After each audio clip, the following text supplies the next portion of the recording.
هندزانن تماشافان هێژا خەتەرترین مەترسیدارترین کامپا گرتیان لە کودەریە دنیایە دوور نەچن لە ڕۆژ ئاوای کوردستانەیە لە کودەرە ڕۆژاوای کوردستانەیە لە پارێزگاها هەسەکەیە ئەو دەڤەر دەبن کۆنترۆلا هەسەدەی و ڕێڤەبەریە خۆسەردەیە کودەرە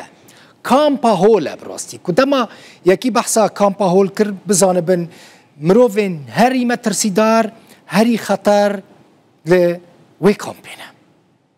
لە وێ کامپێ داعشی ژن و زارۆکێن وان گرتینە کەسێن کۆ bi سوورێ داعشی هاتنە گرتن لە وێ کامپێ دەمینن ئیرۆ بنێرن 42 ماڵبات ji wê kampê derketin hejmara wan çiqase 178 kes bûn ji kampa holê derketin Rojavayê Kurdistanê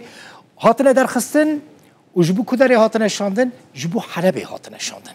kesên ku ji kampa hol hatine derxistin rêveberiya wa kampê dibêje ew bi dilê xweş kampê derketine yanî wan gotin em dixwazin ji kampê derkevin û biçin Helebê piştradî wê ji bo cihekî din werin şandin belkî hûn merak bikin çend kes li kampa hol hene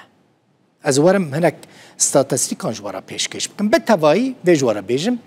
35,314 kes di kampa hol de girtîne xelkê Kuderê ne 11,000 ji wan koçberên Sûrî bixwane yan jî xelkê Sûrî bixwane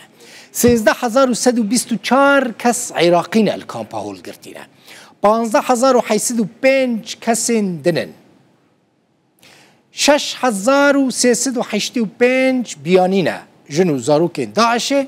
li wê kampa holê girtîne gelekî xeterin yên ku li wê kampê dimînin.